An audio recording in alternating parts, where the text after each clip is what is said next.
भक्ताय तद्भक्ताय नमो नमः। ओम नमो भगवते वासुदेवाय। ओम नमो भगवते वासुदेवाय। ओम नमो भगवते वासुदेवाय। कृष्णाय वासुदेवाय देवकी नंदनाय च नंदगोपकुमाराय गोविंदाय नमो नमः। नमो महावदनाय कृष्ण प्रेम प्रदायते कृष्णाय कृष्ण चैतन्य नामने गौरात्वेषे नमः। नमो महावदनाय कृष्ण प्रेम प्रदायते कृष्णाय कृष्ण चैतन्य नामनि गौरात्वेषे नमः। जय श्री कृष्ण चैतन्य प्रभो नित्यानंद श्री अद्वैत गदाधर शिवासादि गौर भक्त वृंदा। हरे कृष्णा कृष्ण कृष्णा हरे हरे, हरे राम राम राम हरे हरे। हरे कृष्णा। बिल्लीनाथ प्रभु और श्याम मोहिता माता जी के भक्ति वृक्ष के अंतर्गत भाग्यशाली जो उपदेशामृत श्री रूप गोस्वामी के हमारे लिए भक्ति के लिए जो एक मार्गदर्शन है, उसके अध्ययन के अंतर्गत जहाँ आज हम 9वें श्लोक का पाठ करेंगे। 8वें श्लोक में हमने पढ़ा कि मन और वाणी को भगवान के चिंतन में, कृष्ण के चिंतन में लगाकर, सुमरण में लगाकर और फिर ब्रज में वास करना चाहिए। और ब्रजवासी जो भगवान के रागात्मिक भक्त है उनके अनुसरण होकर उनके निर्देश में वहाँ भजन करना चाहिए। अब प्रश्न ये उठता है कि ब्रज तो बहुत बड़ा है, 84 कोस में है, तो उधर भजन करने के लिए कौन सा स्थान जो है उसको चुनना चाहिए। तो ये 9वां श्लोक वो जो भजन प्रणाली ब्रज में करनी है उसके लिए स्तर एक से एक अधिक प्रिय स्तर भजन के लिए उचित कौन सा है, उसके अंतर्गत आज का 9वां श्लोक है। और ये स्तर कब होना चाहिए? जब इस जगह पे जाके भजन कम करना चाहिए, जब प्राप्ति दशा हमने देखा था, वस्तु सिद्धि दशा, जब अपने स्वरूप में आ जाए। इसका मतलब भाव भक्ति को, भाव के स्तर पे जो भक्त है वो यहाँ रहेगा तो उसको लाभ होगा। तो आइए ये श्लोक 9वां पढ़ते हैं। वैकुंठ जनितो वरमधो पुरी तत्रापि रासोत्सवा वृंदावरण्या उदार पाणी रमणा तत्रापि गोवर्धन राधा कुंडम यापि गोकुलपति प्रेमामृता पलावना कुर्याद अस्या विराजितो गिरितटे सेवां विवेकी न कह। ये इस श्लोक का जो है वो दूसरा है मीटर। वैकुंठ जनितो वरा मधुपुरी। वैकुंठ ये आध्यात्मिक जगत जो 3/4 है और 1/4 भौतिक जगत है, जिसमें हमारा ये एक लोक जिसमें हम रह रहे हैं ये तो एक राई के दाने के बराबर है। ऐसे अनंत कोटि लोक हैं, वो सब मिला के 1/4 होगा और 3/4 आध्यात्मिक जगत है। उसको कहते हैं त्रिपाद विभूति। तो वो वैकुंठ है। वैकुंठ जगत जो है वो आध्यात्मिक जगत है। जनितो वरा मधुपुरी, उससे वरा का मतलब वरिष्ठ, श्रेष्ठ, उत्तम। क्या है? मधुपुरी, मथुरा। क्यों जनितो, भगवान ने वहां जन्म लिया, कृष्ण का जन्म स्थान है, इसलिए वैकुंठ से वो महान है। क्योंकि वैकुंठ में भगवान का जन्म तो होता ही नहीं, वहां न भगवान का माता है, न पिता है, न कोई बाल लीला है। तो ये मधुर रस तो मथुरा में है, वैकुंठ में है नहीं। तत्रापि, उससे भी ऊपर, रास उत्सवाद, जहां भगवान ने रास लीला की बंसी बट पे, जमुना के तट पे, कहां किया? वृंदावरणियम, वृंदावन उससे महान है। किससे? मथुरा से। वो स्थान मथुरा से अति उत्तम है, क्योंकि भगवान श्री कृष्ण की जो सर्व मनोरम अति उत्कृष्ट लीला है, रास लीला, वो वहां हुई। उदार पाणी रमणात तत्रापि गोवर्धन, ये जो रस उत्सवाद वृंदावन के साथ है, उदार पाणी रमणात, उदार पाणी, पानी कहते हैं हाथ को, रासलीला भगवान ने वहां की। और उदार पाणी भगवान का एक नाम है, उदार पाणी, भगवान श्री कृष्ण किसके साथ, कहां ऐसा अद्भुत लीलाएं की? वैसे पाणी हाथ को भी कहते हैं, जिसके ऊपर गोवर्धन को धारण किया। तो ये वृंदावन से महान कौन है? तत्रापि गोवर्धन, उससे महान है गोवर्धन। क्यों? भगवान ने कर कमल के ऊपर धारण किया, और वहां भी भगवान की रास विहार होता है, और ग्वाल बालों के संग में गौचारण होता है, और वो विशेष है। और उससे भी आगे, राधा कुंडम इहापि गोकुलपते, गोकुलपति श्री कृष्ण, प्रेम अमृत, वो प्रेम के अमृत का कुंड है राधा कुंड, वो सबसे श्रेष्ठ है। कुर्यादस्य विराजतो, इन स्थानों के ऊपर कौन नहीं रहेगा? गिरि तटे, गोवर्धन के तलहटी में। विवेकी न कहा, जो विवेकी है, जो बुद्धिमान है, जिसको थोड़ा सा अकल है, वो कौन नहीं रहेगा? या उसको तो यही रहना चाहिए, से वहां क्या करे? सेवा करे। बुद्धिमान व्यक्ति कौन है जो यहां नहीं रहेगा और सेवा करेगा? तो ये है भजन स्थली, जहां भजन करना है, उसके लिए कौन सा स्थान उच्चतर है और उसमें क्या विशेषता है? तो मथुरा जो एक बहुत पुण्य भूमि है, वो आध्यात्मिक दृष्टि से वैकुंठ से महान है।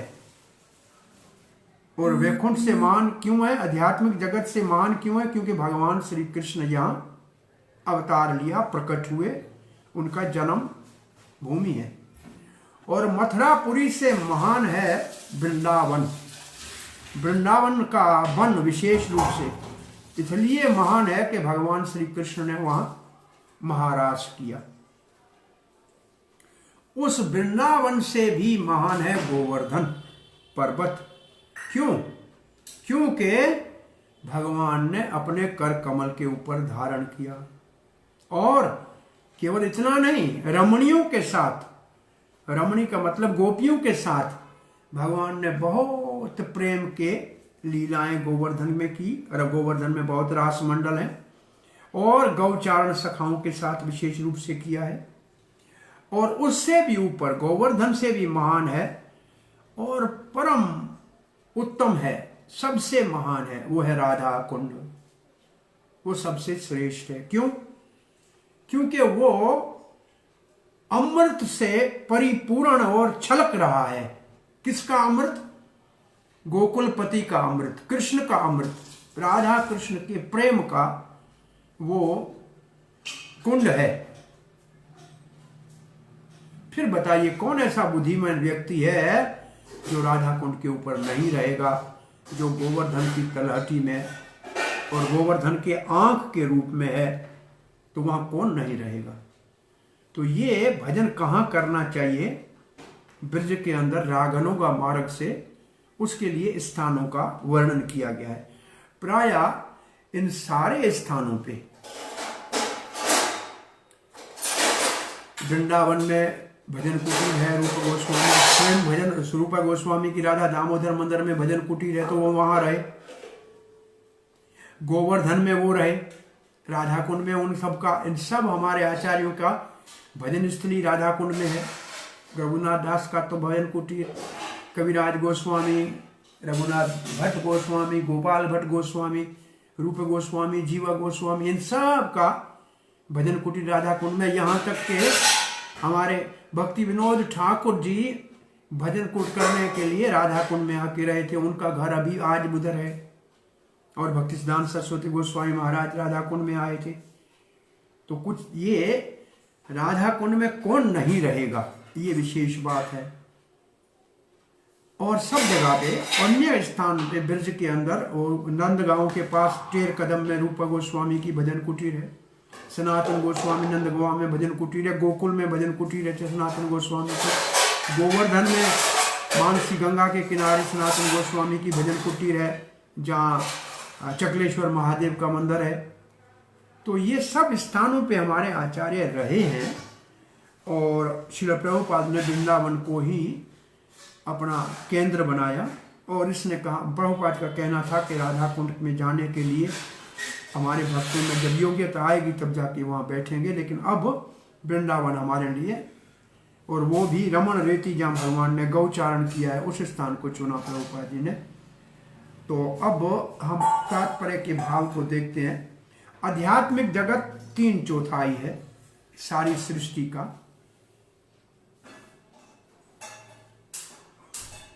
असल में यहाँ एक शब्द सृष्टि है, वो उचित शब्द नहीं है, क्योंकि आध्यात्मिक जगत की सृष्टि नहीं होती, वो नित्य है। भौतिक जगत 1/4 जो है, 1/4 जो हमारा भौतिक जगत है उसकी सृष्टि होती है, संहार होता है। अध्यात्म जगत नित्य है, कहने के लिए ऐसे कहते हैं, लेकिन उसकी सृष्टि कभी नहीं होती। तो आध्यात्मिक जगत भौतिक जगत से तो उत्तम है ही, क्योंकि न जन्म है, न मृत्यु है, न जरा है, न व्याधि है, न वहाँ सृष्टि होती है, न प्रलय होती है, इसलिए महान है। और भौतिक जगत में है तो ये सब दुखदायक है, इसलिए वो इससे उत्तम है। परंतु मथुरा और उसके चारों ओर के जो क्षेत्र है, देखा जाए तो मथुरा के चारों ओर का क्षेत्र ऐसे लिखा है, भले भौतिक जगत में है परंतु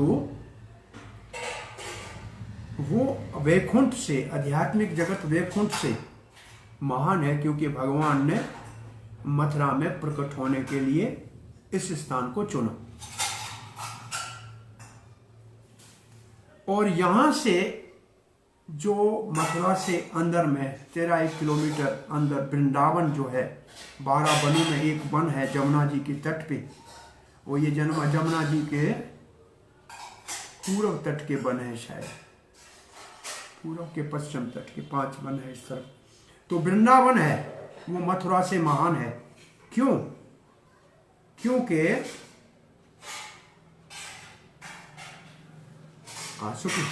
क्योंकि 12 वन है, 12 वन है। ये 12 वन कोई एक वृंदावन में नहीं है, ये 12 ही वनों की बात कर रही की जा रही है। जो 12 वन ब्रज में है, जमुना के एक किनारे पे 5, दूसरे किनारे पे 7 वन। तो यहाँ 12 वन है। और प्रभुपाद ने उनके संक्षेप में नाम लिखे, तालवन, मधुवन, बहुला वन।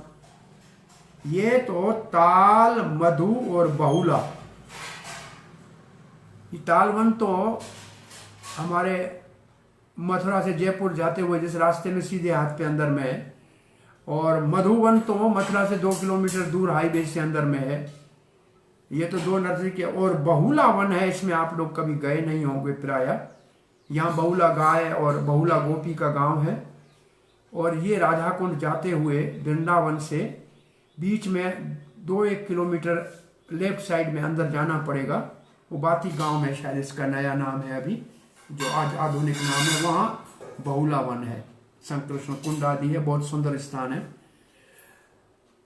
क्योंकि भगवान ने यहाँ बहुत लीलाएं की। तो वृंदावन के साथ प्रभुपाद जी ने 12 वनों का वर्णन साथ में, वृंदावन में 12 वनों को गिन लिया। इसलिए मथुरा से वृंदावन महान है। परंतु उससे, इन वनों से महान गोवर्धन है। क्यों गोवर्धन है? क्योंकि भगवान ने इसको छाता की तरह 7 दिन के लिए धारण किया अपने वाम भुजा के अगर भाग के ऊपर, वो एक छोटी उंगली, कनिष्ठ उंगली के ऊपर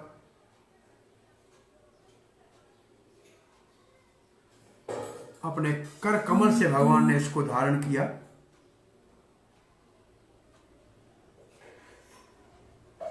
कब धारण किया प्रभुपाद ने हमको बता रहे हैं यहाँ जानकारी के लिए, जब इंद्र का यज्ञ कृष्ण ने बंद कराया और इंद्र क्रोधित हो गए और बरसा करके ब्रज को और गायों को डुबाना, ब्रजवासी को डुबाना चाहा, तो भगवान ने इसको धारण किया। और इतना ही नहीं, इस गोवर्धन की तलहटी में इसके यहाँ कृष्ण गायों को चराते हैं ग्वाल वालों के संग में, और साथ साथ में गोपियों के संग में, राधा और अन्य सखियों के संग में यहाँ भी बहुत ज्यादा रास विहार आदि लीलाएं होती हैं।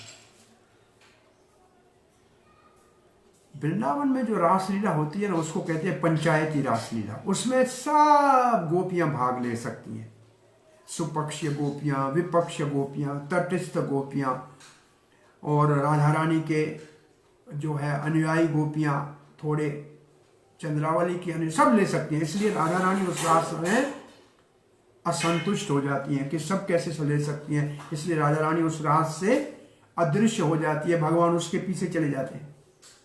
लेकिन गोवर्धन की तलहटी पे जो रास होती है या राधा का मिलन होता है, वहां केवल सुपक्षीय गोपियां आ सकती हैं।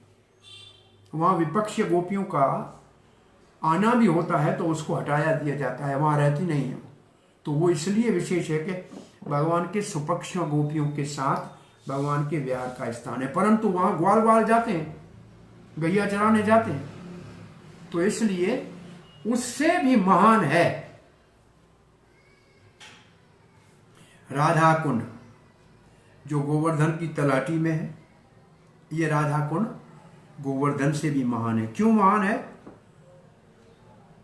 वहां कृष्ण का प्रेम, उसमें क्या लिखा है? कृष्ण का प्रेम, love of Krishna overflows. Krishna का प्रेम वहां क्या लिखा है शब्द? कृष्ण का प्रेम उफनता रहता है। उफनता तो थोड़ा अच्छा शब्द नहीं है, लिख दिया है तो लिख दिया है। कृष्ण का प्रेम उफनता है क्योंकि यह स्थान कृष्ण तथा राधा के पारंपरिक नित्य प्रेम व्यापार की स्मृतियां, रति विलास का स्थल है।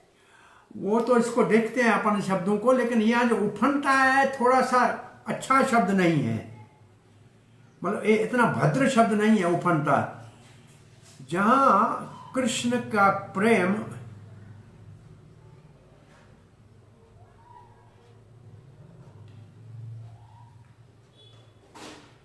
उफनता शब्द जो है लिख तो दिया है ओवरफ्लो, लेकिन इसका अर्थ ये भाव नहीं है। कृष्ण का जैसे चैतन्य महाप्रभु का प्रेम जो है उन्होंने श्रीवास आंगन में जो है लूटा, ऐसे ये राधा कृष्ण के प्रेम का, रति विनाश का बहुत प्रभुपाद ने ये शब्द लिखे, इसको ध्यान दिए, इसको हम पढ़ेंगे अन्य स्थानों से, क्योंकि इस स्थान के ऊपर सुमृतियां हैं। सुमृतियां किसकी है? राधा कृष्ण के रति विलास। रति विलास का मतलब दोपहर के समय राधा कुंड पे राधा रानी आती है, कृष्ण से मिलती है, नौका विहार करते हैं, जल विहार करते हैं, ऐसे बहुत सी लीलाएं हैं। उनकी स्मृतियां किसकी हैं? ये लाइन भी ध्यान से हम थोड़ी देर में इसको देखेंगे। अब क्यों है राधा कुंड इतना महान? रूप गोस्वामी ने इसको महत्व क्यों दिया है? अब इसके लिए लिखा जा रहा है श्री चैतन्य चरितमृत मध्य लीला में लिखा है कि भगवान श्री चैतन्य महाप्रभु जब ब्रजमोनी में आए तो असल में आए ही राधा कुंड को खोजने के लिए। बाकी सारी लीला स्थलियों को, अन्य लीला स्थलियां जो है गोस्वामियों के द्वारा जो है खोजी गई, परंतु ये राधा कुंड किसी गोस्वामी ने नहीं खोजा। साक्षात गौरंग महाप्रभु राधा भाव में श्री कृष्ण इसी को ढूंढने के लिए विशेष रूप से आए, इसलिए ये सबसे महत्वपूर्ण है। इसका मतलब चैतन्य महाप्रभु केवल राधा कुंड को ही प्रकट करने के लिए आए, और उनको जब मिल गया तब ये छोटा सा एक गोरी और काली कहते हैं, शाम और गोरी कुंड के रूप में एक कीचड़ का खेत के बीच में, चावल के खेत के बीच में खड्डे थे, भगवान श्री चैतन्य महाप्रभु ने स्नान किया, उसी खड्डे में स्नान किया और उसी वक्त में उसकी जो काली मिट्टी थी उसका तिलक लगाया। इसलिए आज तक अभी भी लोग राधा कुंड के अंदर से निकली हुई काली मिट्टी का कुछ लोग तिलक लगाते हैं जो वहां रहते हैं। तो महाप्रभु ने उस दिन उस मिट्टी का तिलक लगाया था जब स्नान किया, ऐसे कहा जाता है। और फिर उन्होंने बताया अपने भक्तों को कि ये राधा कुंड है, ये स्थान है जहां राधा कुंड था। और फिर उस राधा कुंड का नया निर्माण और विस्तार किया गया। हम जानते हैं कि रघुनाथ दास गोस्वामी ने विशेष रूप से इसका विस्तार किया और भगवान बद्री नारायण ने, बद्री विशाल ने बद्रीनाथ धाम से किसी दान देने वाले सेवा भेंट लाए हुए भक्त को प्रेरणा दी कि जाओ दास गोस्वामी के पास ये धन दो, क्योंकि वो राधा कुंड का निर्माण करना चाहता है। तो ऐसे राधा कुंड का निर्माण जो है वो बाद में भगवान श्री चैतन्य महाप्रभु के भक्तों ने उनको निर्माण किया। 6 गोस्वामी सबने वहां किया, परंतु रूप रघुनाथ, अभी तो बहुत सुंदर राधा कुंड वहां है। श्री रूप गोस्वामी ने राधा कुंड को इतना ज्यादा महत्व क्यों दिया है? क्योंकि चैतन्य महाप्रभु की इच्छा थी इनको प्रकट करने की। तो फिर राधा कुंड को छोड़ के और जगह पे कोई क्यों रहेगा? जिसको दिव्य बुद्धि है वो राधा कुंड के महत्व को जानेगा। अब प्रभुपाद जी बहुत दूसरी बात कर रहे हैं और ये बात कह रहे हैं और भी 4 वैष्णव संप्रदाय है, और 4 संप्रदायों में भी निम्बार्क संप्रदाय में राधा कृष्ण की उपासना है, रामानुज संप्रदाय में प्राय रावण राधा सीताराम की उपासना है, और मध्व संप्रदाय में केवल कृष्ण की उपासना है।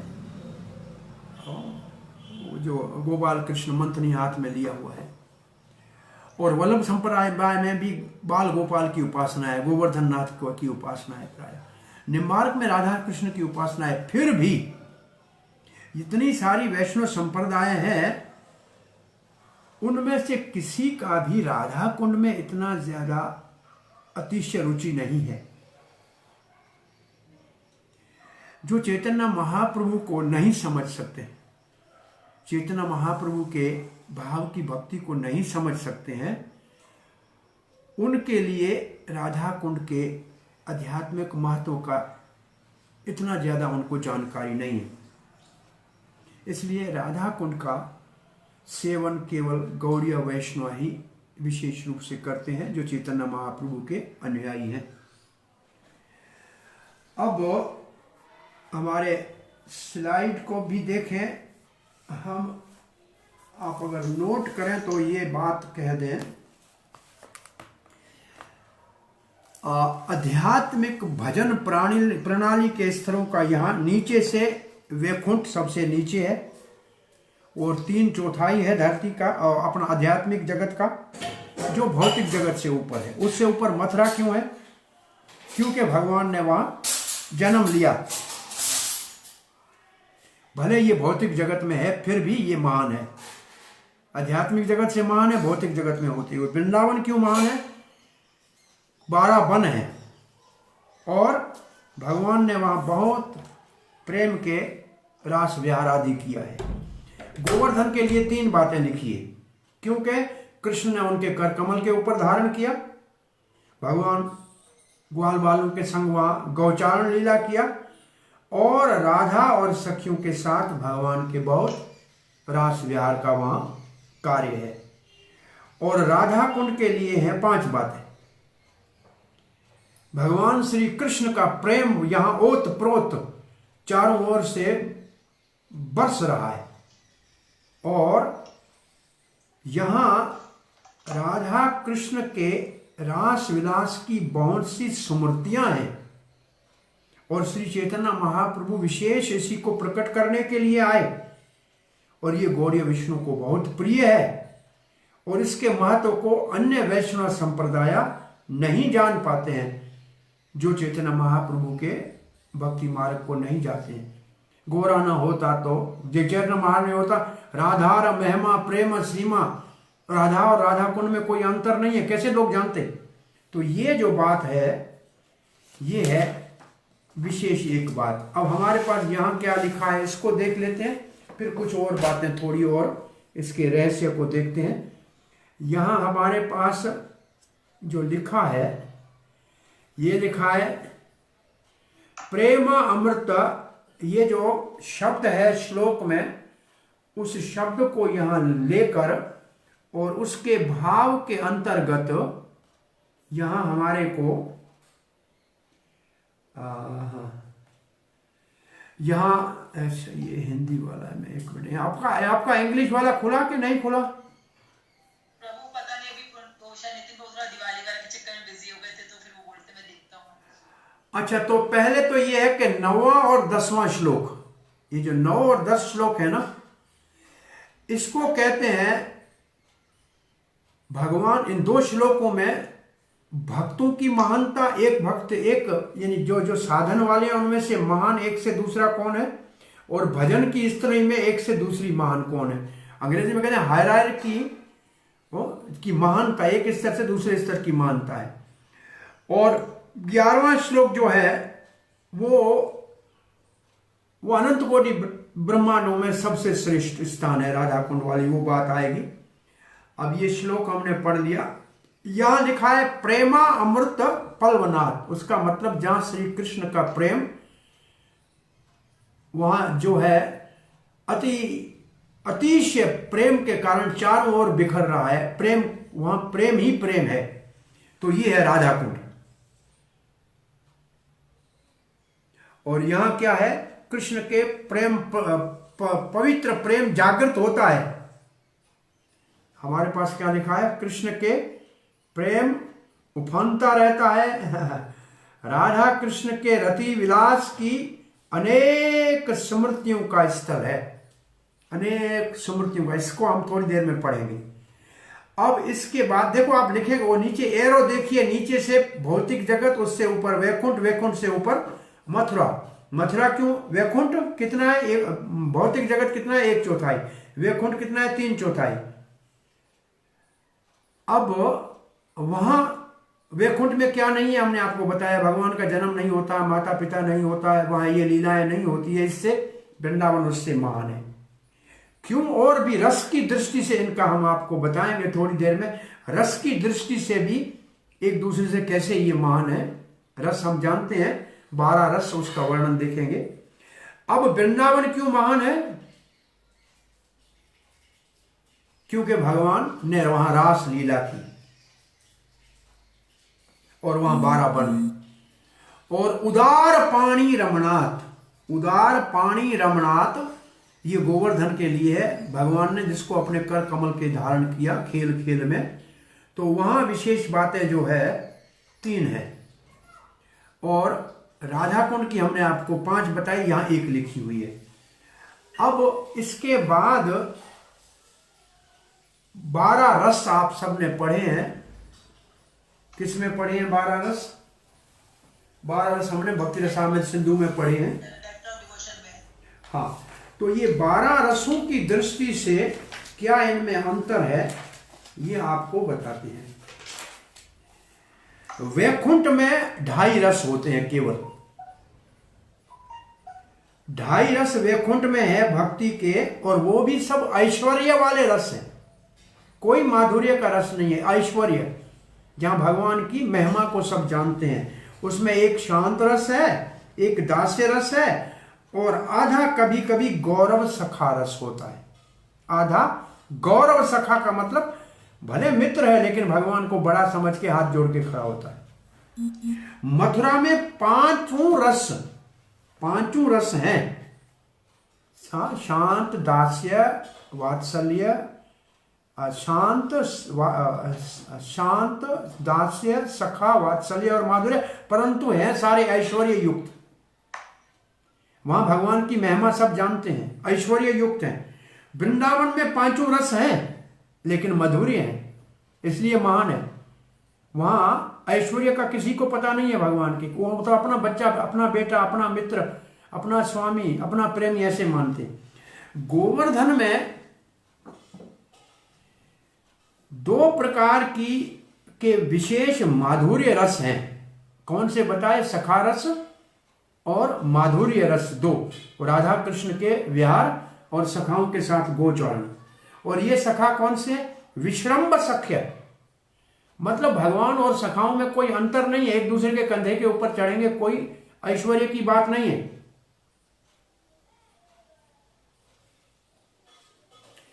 केवल भगवान का जो नैमित्तिक पास एक लीला है, नैमित्तिक का मतलब ये एक लीला गोवर्धन की जो है, ये नैमित्तिक लीला है, उसमें 5 रस हैं, क्योंकि सब आए, सब उसके नीचे खड़े थे उस वक्त तो माता पिता भी थे, सखा भी थे, सेवक भी थे, मित्र भी थे। उसको छोड़कर गोवर्धन धारण के 7 दिनों को छोड़कर गोवर्धन में 2 ही माधुर्य रस विशेष है, एक सखा रस गौचरण का और एक माधुर्य रस गोपियों के भी विशेष पक्ष, राधा के पक्ष के गोपियों के साथ विशेष रूप से।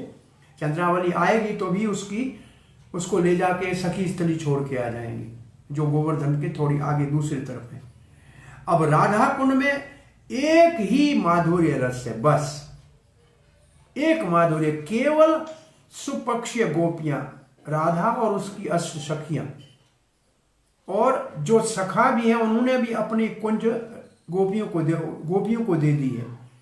और ऐसे सुबल और मधुमंगल आदि ऐसे सखा हैं जो गोपियों और कृष्ण के बीच में आदान प्रदान जाना का बात करते हैं, लेकिन है एक ही, केवल माधुर्य रस है, वहां केवल माधुर्य रस है जो उज्जवल रस है सबसे। तो रस की दृष्टि से ये एक दूसरे से ऊपर क्या है। अब आपसे थोड़ा सा इसकी परीक्षा, जैसे पढ़ा हमने पूरा भी है, तो ये पूछा जाए, मथुरा आध्यात्मिक दृष्टि से महान है क्योंकि ये भौतिक जगत है। मथुरा आध्यात्मिक जगत से किससे महान है? भौतिक जगत से, वृंदावन से, वैकुंठ से, या सबसे? वैकुंठ से महान है। वृंदावन मथुरा से महान है क्योंकि बहुत सुंदर है, क्योंकि इसमें 12 वन है और बड़े बड़े महान भक्त वहां रहते हैं, या सब? 12 वन है। हाँ, 12 वन थे ना, इसमें 12 वन है प्रभुपाद। और गोवर्धन वृंदावन से मुख्य इसलिए है कि कृष्ण ने इसको उठाया। कृष्ण यहाँ गैया चराता है ग्वालों के साथ, और कृष्ण के राधा के साथ बहुत, राधा रानी और गोपियों के साथ बहुत प्रेम लीला का यहाँ है। तो ये, और फिर सब है यहाँ, ये सब, इसमें क्या होता है? गोवर्धन क्यों महान है? कृष्ण ने धारण किया, गोपों के साथ गैया चरा, ग्वालों के साथ, तीनों है। राधा कुंड सबसे महान है क्योंकि महान डिवोटी, महान भक्त वहां रहते हैं, जहां कृष्ण का प्रेम उफनता रहता है। हाँ? और राधा कृष्ण के बहुत ही प्रेम लीलाओं का स्थल है, और दूसरे वैष्णव संप्रदाय इसके विषय में नहीं जानते। प्रभु चारों ही हैं। वैसे विशेष रूप से एक ही लिखा है हमारे ऊपर, देखिए हमने पढ़ा था ना, कृष्ण का प्रेम उफनता रहता है।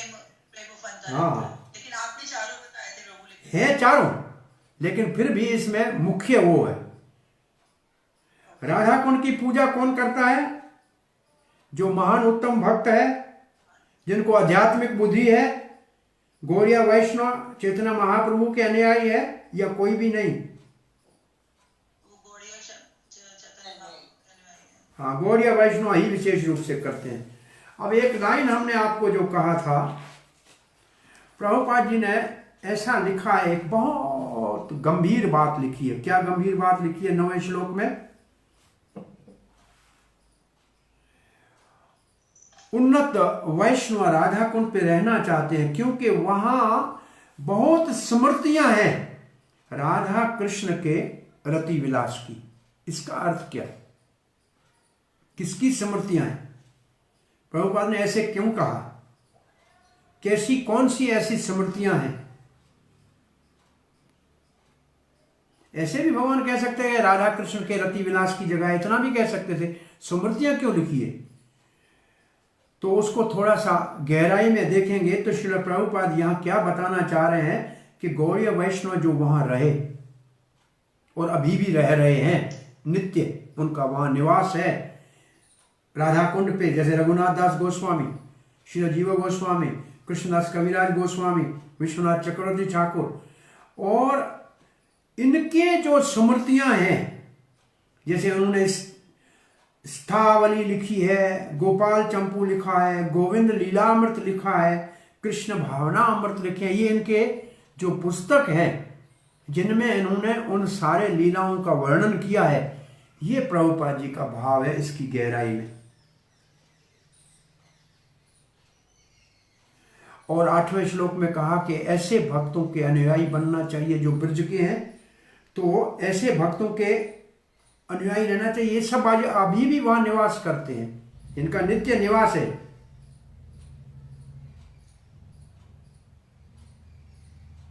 तो हम समझें कि ये भक्त, ये सब महान भक्त वहां रहते हैं। इनके सारे पुस्तक जिनमें इन लीलाओं का वर्णन है वो विशेष रूप से बताया गया है।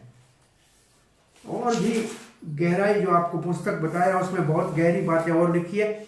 यहाँ 12 वनों के नाम अगर आपको याद हैं तो हम बताते हैं, अंग्रेजी वाले आप में दिए हुए हैं। ये 4 वन हैं बलराम जी के। भांडीर वन, ये जमुना जी के वृंदावन के दूसरी तरफ है। जमुना क्रॉस करके जाएंगे वृंदावन से तो उसको कहना चाहिए जमुना का पूर्व तट। भांडीर वन जहां राधा कृष्ण का विवाह हुआ था, एक वहां वेणुकूप है जो भगवान ने बनाया था वत्सासुर को मारने के बाद। और बहुला वन,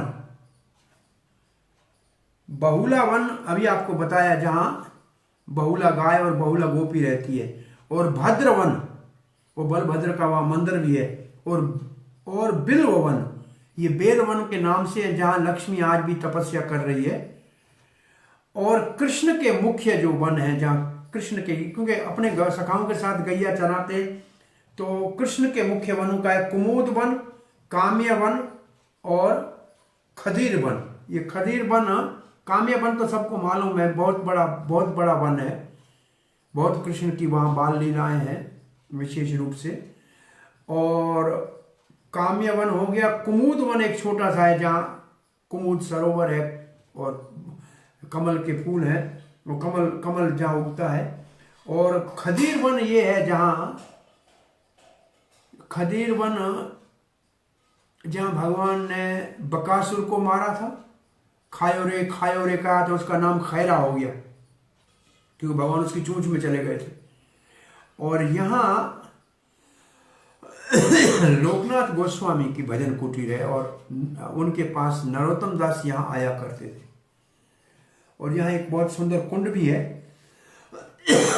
और जो वन है वो है महावन। ये जो महावन है ये गोकुल कहलाता है जहां कृष्ण के बाल लीलाएं हैं। और एक है मधुवन और वृंदावन।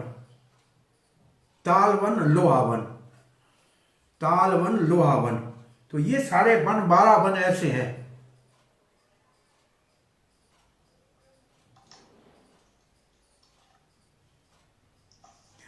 और 12 रस आपको मालूम है सारे। तो ये 12 वन है, इनका वर्णन किया हुआ है। और इन 12 वनों को भक्ति सिद्धांत सरस्वती गोस्वामी महाराज कहते हैं ये 12 रस भगवान के इन वनों के अंदर है। ये 12 रस भी इन वनों में है। चैतन्य महाप्रभु और राधा कुंड के विषय में विशेष बात है, इसके बाद का है मेरे ख्याल में। आप देखें इसके बाद वाला जो है राधा कुंड और महाप्रभु, चैतन्य महाप्रभु राधा कुंड को विशेष रूप से ढूंढ के निकाला। चैतन्य महाप्रभु के भक्त विषय रूप रघुनाथ ने इसको पुनः प्रकट किया।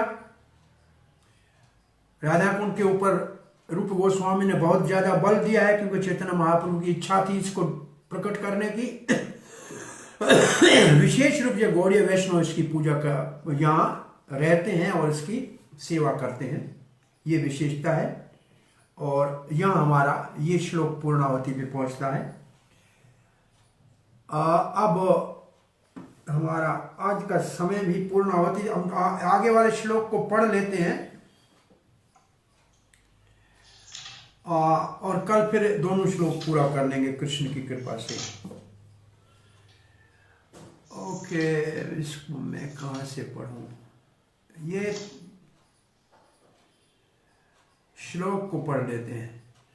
कर्मेभ्य परितो हरिप्रत्यया व्यक्तिं ययो ज्ञानिनस् तेभ्यो ज्ञानमुक्त भक्ति परमा प्रेमैकनिष्ठा ततः तेभ्योऽतः पशुपाल पंकज दृशस्ताभ्योऽपि सा राधिका प्रेष्टा तद्वद् इयं तदीया सरसीतां नाशरयेत कः कीरति। कर्मीभ्य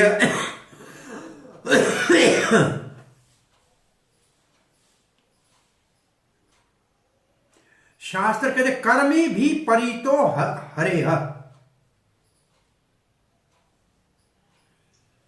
कर्मी भी परितो हरेह। शास्त्र कहता है कि जितने भी कर्मकांडी हैं जो अपने फल की इच्छा चाहते हैं कर्म के, उनमें से व्यक्तिम ययो ज्ञानिनस, उनमें एक जो ज्ञान में उन्नत है और जो जीवन के लक्ष्य को जानता है, प्रियतवया, प्रियतवया वो भगवान को प्रिय है। कर्मी सारे हैं, कर्मकांडी बहुत सारे हैं, उनमें से एक जो ज्ञान की तरफ आगे बढ़ता है वो भगवान को प्रिय है। और ऐसे बहुत से ज्ञानी जो आगे बढ़ गए हैं और मुक्त हो गए, तेभ्यो ज्ञान विमुक्त, वो ज्ञानियों में से जो मुक्त हो गया, ज्ञानी का उद्देश्य मुक्त होना, और मुक्त हो गया वो भक्ति को स्वीकार करेगा। भक्ति ही परमाह, वो भक्ति को परम कहेगा। और ये जब पढ़ रहे हैं तब आपको भगवत गीता के 18वें अध्याय का 54 श्लोक याद आना चाहिए। ब्रह्म भूता प्रसन्नात्मान सोचती न कांक्षति सम सर्वेषु भूतेषु मज भक्तिम लभते पराम। जब ज्ञानी मुक्त होता है, ब्रह्म के स्तर पे आता है, तब पराभक्ति को शुरू कर सकता है। ये सबसे महान है अभी तक जो कहे हैं। परंतु जिसने प्रेम को प्राप्त किया, कृष्ण प्रेम को प्राप्त किया, वो तो इस आरंभ करने वाले से महान है। प्रेमैक निष्ठा ततः, भक्ति में जो प्रेम की निष्ठा के ऊपर पहुंच गया वो उससे महान है। और इससे महान कौन है? जो भक्त प्रेम प्राप्त कर चुका है, उससे महान कौन है? गोपी, गोपियां, वो सब उन्नत भक्तों से महान है। क्यों? क्योंकि पूर्ण रूप कृष्ण के ऊपर आश्रित है। और कृष्ण कौन सा? दिव्य गोपाल। तेभ्योता पशुपाल पंकज दृशस, पशुपाल गोपाल, पशुपाल पंकज दृशस, पंकज कमल। और गोपियों में श्रीमती राधा रानी भगवान श्री कृष्ण को बहुत प्रिय है। ताभ्यो अपि सा राधिका, उन गोपियों में राधिका सबसे श्रेष्ठ, भगवान को प्रिय है। फिर ऐसा कौन है जो राधा कुंड के ऊपर नहीं रहेगा? किसमें? अपने आध्यात्मिक शरीर में, अपने स्वरूप में स्थित होकर, अपनी सिद्ध देह में, और अप्राकृत भाव, अप्राकृत भाव, अप्राकृत भाव में रहेगा और भाव भक्ति के स्तर पे रहेगा और वहां सेवा करेगा। किसकी? राधा गोविंद की, जो वहां अपनी अष्ट काल लीला करते हैं। 24 घंटे में 8 पहर होते हैं, उसको अष्ट काल कहते हैं।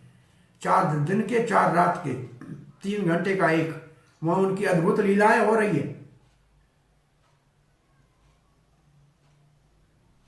इसका मतलब जो राधा कुंड के तट के ऊपर सेवा करेगा वो सबसे महान है। ये इस श्लोक का भाव है। और इस श्लोक में पहले है प्रेष्ठा। प्रेष्ठा का मतलब प्रिय। श्रीमती राधा रानी और राधा कुंड ये भगवान श्री कृष्ण को प्रिय है। पशुपाल पंकज दिशा ये है गोपियां जो कृष्ण से प्रेम करती हैं दूसरे स्तर पे। प्रेमय का निष्ठ ये है प्रेमी भक्त। और इससे नीचे जो है वो है ज्ञान मुक्त भक्ति परमाह ये है भक्त। ये तो है सारे भक्ति के लिस्ट में। इससे नीचे है ज्ञानी, ज्ञानी से नीचे कर्मी और कर्मी से नीचे विकर्मी जो अभी तक कर्म में भी नहीं आया है। इसके बाद प्रभुपाद जी के तात्पर्य के ऊपर हमारे पास दूसरी स्लाइड में जो है सकाम कर्मी, उसमें से कर्मी और विकर्मी दो का विभाजन किया गया है। यहां अगर देखेंगे तो एक कर्मी है और एक विकर्मी है। ये सब सकाम कर्मी है, इसका मतलब कर्मकांडी है। कर्मी कौन है? जो पुण्य कार्य करते हैं, वेदों के निर्देश में कार्य करते हैं, वो विकर्मियों से महान है। ये भगवान की संतुष्टि के, विष्णु की संतुष्टि के लिए यज्ञ करते हैं। वो स्वर्ग आदि ऊपर पुण्य लोकों में जाते हैं, फिर वापस धरती पे आ जाते हैं जैसे उनके पुण्य समाप्त होते हैं। जब तक वो अपने फल को भोगने की इच्छा रखेंगे तब तक उनको शरीर धारण करना पड़ेगा भौतिक। और विकर्मी कौन है? जो पाप आत्मा है, जो अपवित्र कार्य करते हैं, शास्त्र का कोई मार्गदर्शन नहीं लेते हैं। वो तो पशु योनियों में, पशु वृक्ष इन योनियों में नीचे चले जाएंगे। साधु संत महात्मा इनको कोई महत्व नहीं देते हैं। ये भागवत का श्लोक 5.5.4 बताया गया है। मूर्ख ऐसे बहुत सी योजनाएं बनाते हैं सुखी होने की भौतिक जगत में, ये सब विकर्मी है। अब इसके बाद का स्लाइड आप देख लीजिए, कल इसको पढ़ेंगे फिर दूसरे को भी पढ़ लेंगे। तीसरे इसके आगे जाइए, इसको ऊपर कर लीजिए। भक्त, और यहां ये है भक्त है, उसके नीचे ज्ञानी है, उसके नीचे कर्मकांडी है, और उसके नीचे जो है वो क्या है? ये कर्मकांडी है और उसके नीचे कर्मी है। और जो कर्मकांडी है ये इसमें नहीं है शायद आपके, ये अंग्रेजी में है। कर्मी है, कर्मी, ज्ञानी, भक्ति, भक्त। ये तो हमने पढ़ लिया, वही है। एक और स्लाइड अंग्रेजी वाले में है, वो ऊपर भक्त है, नीचे ज्ञानी है, फिर कर्मकांडी है। उसमें कर्मकांडी का मतलब है जो वेदों के नेम से शुभ कर्म करते हैं, और उनसे नीचे कर्मी है। कर्मकांडी से नीचे कर्मी है। वो कर्मी कौन है? जो भौतिकवादी है, केवल अपने इंद्रियों के लिए काम करते हैं, शास्त्र का नियम नहीं पालन करते हैं। अब है ज्ञान, ज्ञानी। यहां ज्ञानी लिखा है ना, हाँ ज्ञानी। ज्ञानी कौन है? जो आत्मा के विज्ञान को जानता है। वो ये भी जानता है कि भौतिक भोग वाले कर्म भौतिक जगत में बंधन का कारण है, इसलिए वो फल वाले कामों से अपने आप को बचा लेता है, इसलिए वो कर्मियों से महान है।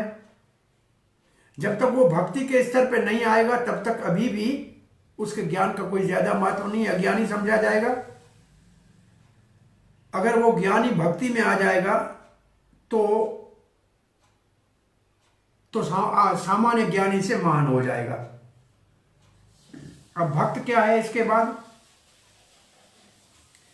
भक्त वो है जो भक्ति करता है भक्ति के नियमों के अंतर्गत, और फिर कोई भाव भक्ति के स्तर पे आ जाता है जब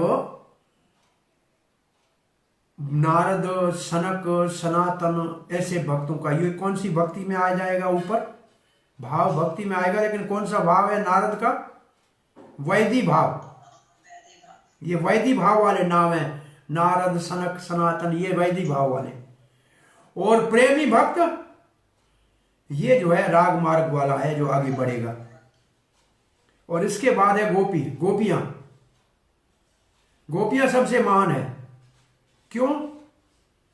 भगवान श्री कृष्ण को प्रसन्न करने के अलावा उनका और कोई काम नहीं, और कृष्ण से कुछ मांगती नहीं है, केवल कृष्ण को संतुष्ट करना चाहते।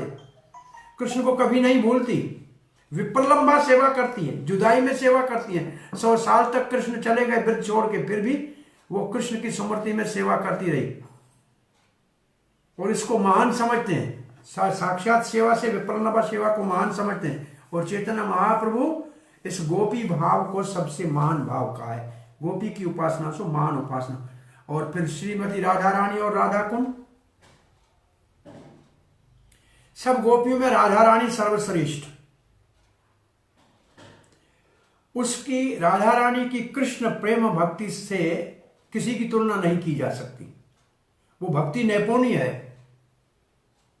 कृष्ण भी राधा रानी के प्रेम के भाव को नहीं समझ सकते, इसलिए वो चैतन्य महाप्रभु के रूप में आते हैं और राधा रानी के भावों को समझना और उसका आनंद लेना चाहते हैं।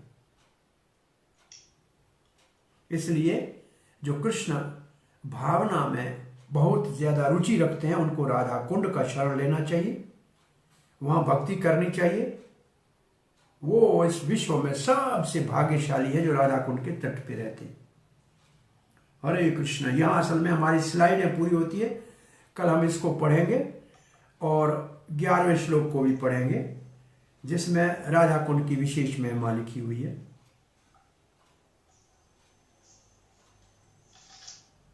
ठीक है। हरे कृष्णा। हरे कृष्ण प्रभु। हरे कृष्ण। हरि बोल। किसी का कोई प्रश्न जिज्ञासा है? कोई किसी का प्रश्न है? या दंडवत प्रभु जी, मैं गोपी की बात कर रही हूँ। हाँ जी, गोपी गीत बोलिए। प्रभु जी, हम जो वो स्लाइड्स पढ़ रहे थे उसके अंदर वो ज्ञानी, एक तो विकर्मी, कर्मी, देन कर्मी के ऊपर भी कर्मकांडी है। हाँ, कर्मी से ऊपर कर्मकांडी है, राइट। हाँ, तो ये कर्मी और कर्मकांडियों के बीच में यानी फिर वो अंतर क्या है? कर्मी जो होता है, ये सामान्य लोग जो नौकरियां करते हैं, कमा रहे हैं, खा रहे हैं, मौज कर रहे हैं, ये है कर्मी। और कर्मकांडी वो हैं जो शास्त्र के अनुसार मंदिर में जाते हैं, पूजा करते हैं, यज्ञ करते हैं, लेकिन चाहते हैं स्वर्ग, पुत्र, धन। वो है कर्मकांडी। और कर्मी वो हैं जो न शास्त्र को जानते हैं, बस कमाते हैं और खाते हैं, वो है कर्मी। ओके, तो फिर उसके नीचे जो कर्मियों के नीचे विकर्मी है, तो वो वो लोग विक्रमी का मतलब है कि वो तो वो करते हैं घोर कर्म। घोर कर्म का मतलब है कि चोरी, डाका, बदमाशी, ये सब ऐसे काम करते हैं। सामान्य कर्मी है, नौकरी करके खाते हैं, लेकिन शास्त्र वास्त्र को नहीं जानते हैं, वो है सामान्य कर्मी। और विकर्मी है जो सारे उल्टे काम करते हैं, जो समाज में भी निंदित काम है वो करते हैं। ओके। हाँ जी। और एक सवाल था प्रभु जी। बोलो। Actually it's a full question, but फिर भी एक जिज्ञासा थी तो मुझे पूछना था। हाँ जी, हाँ जी। कि इतनी सारी गोपियां हैं और सब कृष्ण को प्रसन्न करने में लगी हुई है। हाँ I'm just, of course, this is a materialistic point of view. But मैं ये जानना चाहती थी कि सारी गोपियां साथ में मिलके कैसे कृष्ण को प्रसन्न कर सकती थी? यानी कभी कोई ये भावना नहीं होती थी कि वो अच्छा करें या कृष्ण उससे ज्यादा प्रसन्न है या ऐसा? ये बस ये भौतिक और आध्यात्मिक जगत में यही अंतर है। वहाँ कोऑपरेशन है और यहाँ कंपटीशन है, वहाँ सहयोग है और यहाँ प्रतिद्वंद है। असल में ये बात राधा रानी ने कृष्ण की रानियों को कहा था कि चंद्र एक है, चकोर तो अनगिनत है, सब चकोर चंद्र से प्रेम करते हैं। ऐसे कृष्ण चंद्र एक हैं और ये गोपियां सारी अलग स्त्रियां नहीं है, ये राधा रानी का काया व्यू है। एक राधा, जैसे भगवान श्री कृष्ण के अनेक अवतार होते हैं ना, ऐसे राधा रानी अपनी काया व्यू, काया मतलब अपने शरीर को एक से अनेक गोपियां बनाती है, क्योंकि कृष्ण को रस विहार करने के लिए। इसलिए जो राधा रानी के मन में उत्पन्न होता है विचार, वही सब गोपियों के मन में होता है। एक के विपरीत दूसरे के मन में दूसरा विचार आता नहीं। अब रासलीला में देखें, जब राधा रानी अकेली चली गई तो देखा कि सारी गोपियां दुखी है, तो राधा रानी कृष्ण से अलग होकर अपने गोपियों के साथ वापस हो गई। तो वहां असल में वो एक अनेक हो गई है सिर्फ कृष्ण के प्रेम को बढ़ाने के लिए। तो ये थोड़ा सा हाँ जी, हाँ जी, थैंक यू सो मच। हरे कृष्णा। और ये जो रानियां हैं, ये भी ये चेतना चरितमृत में कभी पढ़ेंगे तो लक्ष्मियां, रानियां और गोपियां, ये सब राधा रानी का विस्तार है। कोई उसकी छाया है, कोई उसका प्रतिबिंब है और कोई उसकी काया है। तो गोपियां हैं काया। तो ये सामान्य नहीं है, ये तो बहुत उत्तम स्तर के जो है अंतरंग बातें हैं। असल वो जो आपने पुस्तक देखा था उसमें बहुत कुछ और लिखा है। हम तो थोड़ा सा संक्षेप में आपको 2-3 बातें बता दी, लेकिन उसमें राधा कुंड और राधा रानी की महिमा और अति लिखी हुई है। कुछ कल और पढ़ेंगे, कृष्ण कृपा करेगा। ठीक है बेटा, धन्यवाद।